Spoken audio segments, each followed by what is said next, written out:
জমিতে যদি ফসলের কীটনাশকের সাশ্রয় করতে চান এবং সেখানের ব্যয়টা যদি কমাতে চাই, তাহলে সবসময় আমাদের জৈবিক দমন পদ্ধতি এবং যান্ত্রিক দমন পদ্ধতি এই দুইটা জিনিসের প্রতি জোর দিতে হয়।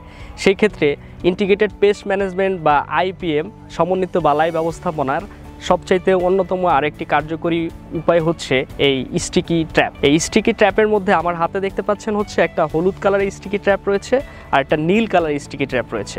সেগুলো কালারফুল হওয়ার পিছনে কারণ হচ্ছে পোকাগুলো এই কালারের মধ্যে আকৃষ্ট হওয়ার ফলে, যেমন এই হলুদ স্টিকি ট্র্যাপের মধ্যে সবচাইতে বেশি আপনি দেখতে পাবেন হচ্ছে সাদামাছি এবং থ্রিপস এবং মাকড়ের সবচাইতে বেশি এটাতে আকৃষ্ট হয়ে থাকে।